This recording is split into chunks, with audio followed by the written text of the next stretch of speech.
We provide you the platform to turn your dreams into reality. Give wings to your aspirations with KR Mangalam University. भ्रष्टाचार मुर्दाबाद मुर्दाबाद भ्रष्टाचार का नाश हो। उत्तर प्रदेश के मथुरा जिले में स्थित वृंदावन के गौरी गोपाल आश्रम में कथावाचक अनिरुद्ध आचार्य की ओर से एक धार्मिक आयोजन में दिए गए बयान पर विवाद बढ़ा हुआ है, जिसकी वजह से हर तरफ प्रोटेस्ट भी चल रहा है, लोग प्रदर्शन कर रहे हैं। अनिरुद्ध आचार्य ने कथित तौर पर कहा है कि 25 साल की अविवाहित लड़कियों का चरित्र ठीक नहीं होता, वो लिव इन में रहती हैं और इधर उधर मुंह मारती हैं।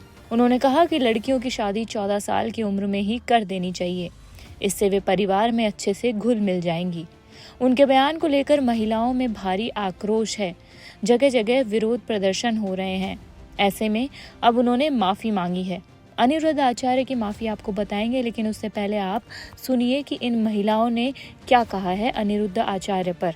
आक्रोशित करने वाली बात कही है उन्होंने। एक व्यासपीठ पर जब भी कोई विद्वान बैठता है तो वो सिर्फ हमारे धर्म को बढ़ाने के लिए और धर्म की अलग जगाने के लिए बैठता है, लेकिन इस बार उन्होंने ऐसा बयान दिया है जिससे सुन के कोई भी शर्मसार हो जाए कि आप एक बच्ची की शादी 14 वर्ष की उम्र में कर दीजिए, जब तक कि वो 8th स्टैंडर्ड भी नहीं क्रॉस करती, आप समझिए।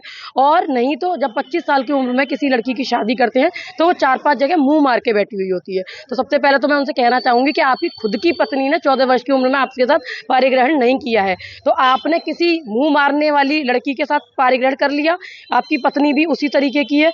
और दूसरी बात यह है कि आप जो बोल रहे हैं, जिन महिलाओं के लिए बोल रहे हैं, आज जो आप ऑस्ट्रेलिया में बैठे हुए हैं, आज जो यहाँ पे आप लग्जरी लाइफ जी रहे हैं, वो सिर्फ उन्हीं की वजह से जी रहे हैं। क्योंकि आपको पता होना चाहिए कि आपकी कथा सुनने के लिए जो महिलाएं वहां पहुंचती हैं ना, वो 90% पहुंचती हैं। 10% भी पुरुष वहां नहीं होते जिनकी आप तारीफ कर रहे हो या जिनके लिए आप कुछ नहीं बोल रहे। और आपका जो मेन गौरी गोपाल वृद्धाश्रम है, जिसकी वजह से आप पूरी दुनिया से फंडिंग उठाते हैं, वो भी महिलाएं हैं। तो जो इंसान कैमरा के ऊपर और व्यास गद्दी पे बैठकर इतने लाखों लोगों के बीच में इस तरीके की बात बोल सकता है, आप सोचिए कि वो अकेले उन महिलाओं को कितना प्रताड़ित करता होगा जो उनके यहाँ बैठी हैं। वो कहता होगा, अरे तुम्हें तो ठोकर मार के निकाल दिया, अरे तुम तो इसी लायक हो।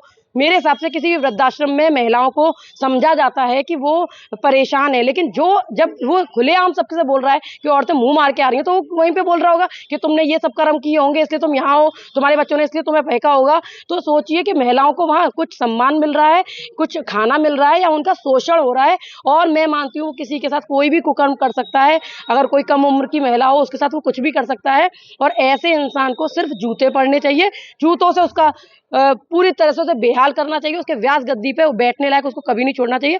और उसके जितने भी जो वो है वेंचर्स, मैं बोल सकती हूँ क्योंकि ये बिजनेस है, वो कुछ नहीं कर रहे हैं, कोई कथा नहीं है, वेंचर्स है कि आपके आश्रम चल रहे हैं, वृद्धाश्रम चल रहे हैं, गौशाला चल रही है, सब पे ताला लग जाना चाहिए और उनका वृंदावन पूरी तरह से वृंदावन से उनको निष्कासित कर देना चाहिए।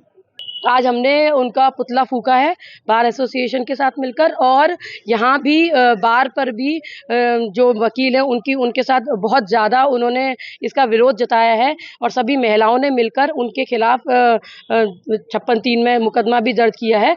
और इस तरीके से वो, अब मुझे लगता है कि जब पढ़े लिखे लोग, किसी भी समाज के, सभ्य समाज के लोग इस तरह की चीज़ों में पढ़ते हैं तो ऐसे लोगों को ज़रूर सबक मिलता है। और जो बार एसोसिएशन का जो फैसला है उसका मैं बहुत बहुत स्वागत करती हूँ। इतना सब होने के बाद अनिरुद्ध आचार्य का फिर से एक और बयान सामने आया है, जिसमें उन्होंने माफी तो मांगी है, लेकिन कहा है कि मेरे बयान को गलत लिया गया है। उन्होंने कहा कि मेरे बयान से कुछ शब्द हटा दिए गए हैं। सुनिए उन्होंने क्या कहा। राधे राधे, जय गौरी गोपाल। आप लोगों के द्वारा हमें सूचना मिली कि हमारी कुछ बहनें नाराज हैं इस बात के लिए, क्योंकि उन लोगों ने आधी एक वीडियो सुनी, जिस वीडियो में कहा गया कि आजकल 25 साल की लड़की, देखो बात क्या कही जाती है कि कुछ लड़कियां कैसी होती हैं, कुछ लड़कियां ऐसी होती हैं जो लिव इन में रह करके 4 जगह मुंह मार करके, और वो किसी के भी घर की बहू बन के जाएंगी, तो आप ही बताइए क्या वो रिश्ते को निभा पाएंगी। इसलिए लड़की हो या लड़का, दोनों को पहले तो चरित्रवान होना चाहिए। और ये बात कुछ लड़कियों के लिए है, कुछ लोगों के लिए है। क्या बात कही गई कि कुछ लड़कियां, कुछ लोग ऐसे हैं, जैसे कि अभी एक राजा रघुवंशी को उसकी पत्नी ने मार दिया और वो 25 साल की ही थी, जिस लड़की ने अपने पति राजा को मारा वो 25 साल की है और उसने किसी पराये पुरुष के कारण अपने पति को मार दिया। तो वही बात कही जा रही है कि आजकल कुछ लड़कियां, अब देखो मेरी वीडियो से कुछ शब्द हटा दिया, जब कुछ शब्द हटा दिया तो सीधी बात रह गई कि लड़कियों को बुरा कह दिया गया। भाई कोई भी बात कही जाती है, भागवत जी में एक श्लोक है, सत्यम नास्ति तपः शौचम दया दानम न विद्यते। वेद व्यास जी कहते हैं कि कलयुग में तो सत्य नहीं है। अब आप ही बताइए क्या सत्य नहीं है? सत्यम नास्ति तपः शौचम दया दानम न, इसका मतलब ये है कि सत्य नहीं है, मतलब है तो बाल के बराबर, जरा सा। इस कलयुग में सत्य बोलने वाले बहुत कम हैं। उसी तरह जब कोई बात कही जाती है कि आजकल लड़कियां खराब हैं, तो कुछ लड़कियां खराब हैं, सारी कैसे खराब हो जाएंगी? कुछ लोग खराब हैं, सारे लोग कैसे खराब हो जाएंगे? तो कुछ शब्द यदि आप हमारे हटा देंगे वीडियो से तो वो तो सारी लड़कियां खराब के लिए वीडियो तैयार हो जाएगी, फिर लोग उसको गलत यूज कर सकते हैं। तो मेरे द्वारा कभी नारी का अपमान नहीं किया जा सकता। नारी तो हमारी लक्ष्मी है। हमारे ब्रजमंडल में तो श्याम सुंदर राधा रानी के चरण दबाते हैं, यहाँ तो नारी के अपमान का कोई सवाल ही खड़ा नहीं होता। फिर भी मेरी आधी अधूरी बात सुन करके किसी भी बहन बेटी का दिल दुखा हो तो ये दास सदा आपका था, आपका है, आपका ही रहेगा। यदि आधी अधूरी बात सुन के आपका दिल दुखा तो मुझे क्षमा अवश्य करें। तो क्या इसमें एआई का सहारा लिया गया है?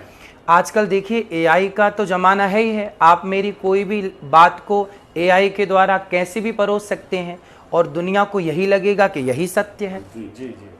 तो महाराज जी, आपको ऐसा लग रहा है कि एआई के द्वारा बनाया गया वीडियो है, और हम लोगों को भी ऐसा उम्मीद लग रहा है आप उसी वृद्ध माताओं का सेवा करते हैं जो एक नारी से आती हैं। देखिए हमारे यहाँ तो गौरी गोपाल आश्रम में वृद्ध माएँ ऐसी ऐसी माएँ हैं जो 7 साल 8 साल से ही, जिनका विवाह 10 साल की उम्र में हो गया और उनके पति की मृत्यु हो गई, तो बाल विधवा, ना अपने ससुराल के ना माए के पक्ष किसी ने उनका साथ नहीं दिया, पर गौरी गोपाल में वो वर्षों से वृद्ध माँ रह रही हैं। तो ये दास तो सेवा करता है और मेरी आधी अधूरी बात ना सुने, यदि सुनना है तो पूरी बात सुने।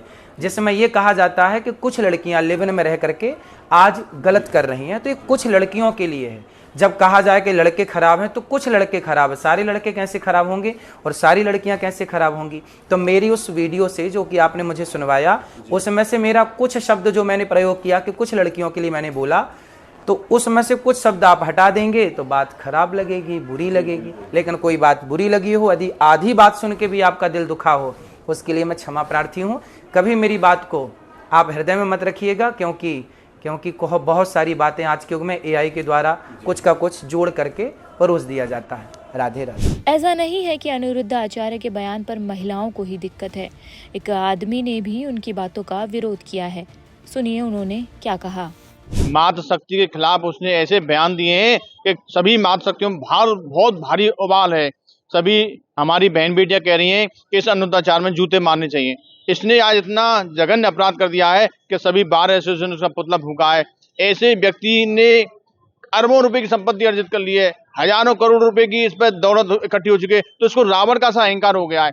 अहंकार तो रावण का भी नहीं रहा, और ये सनातन धर्म की बात करते हैं। तो ऐसे लोगों पर सनातन धर्म के द्वारा, हमारे संत भगवान के द्वारा और भागवत आचार्यों के द्वारा कठोर कार्रवाई की जानी चाहिए। हर तरफ वकील अनिरुद्ध आचार्य के खिलाफ प्रदर्शन कर रहे हैं, उनका पुतला जला रहे हैं। सुनिए वकील पूजा शर्मा ने क्या कहा, उनकी क्या मांग है अनिरुद्ध आचार्य को लेकर। उन्होंने जो लड़कियों पर टिप्पणी करी है, इस तरीके की उन्हें टिप्पणियां नहीं करनी चाहिए। वो आए दिन लड़कियों पर टिप्पणियां करते हैं और फिर माफ़ी मांगते हैं। इसलिए हम कल हमने एसएस कप्तान साहब को हमने वो एप्लीकेशन दी, उन्होंने आश्वासन दिया मैं कार्रवाई करेंगे हम लोग, और उसके बाद फिर हमने आज कही थी हम पुतला दहन करेंगे। तो आज हमने पुतला दहन उसी कारण किया है कि उनको टिप्पणियां नहीं करनी चाहिए। उनको क्या अधिकार है बताने का कि 14 साल की लड़कियों की शादी होनी चाहिए या 25 साल की होनी चाहिए, यही मैं कहना चाहूँगी। इस बात का विरोध है? विरोध उस बात का है, शायद मैं उस चीज़ को ना बोल पाऊँ जो वीडियो में उन्होंने बोला है कि 14 साल की लड़कियों इस तरीके से आती हैं, 25 साल की इस तरीके से आती हैं। वो मैं वीडियो में नहीं बोलना चाहती हूँ। वो क्या मांग करती हैं? मैं मांग करती हूँ उनके खिलाफ सख्त से सख्त कार्रवाई होनी चाहिए या फिर वो माफ़ी मांगे हमसे।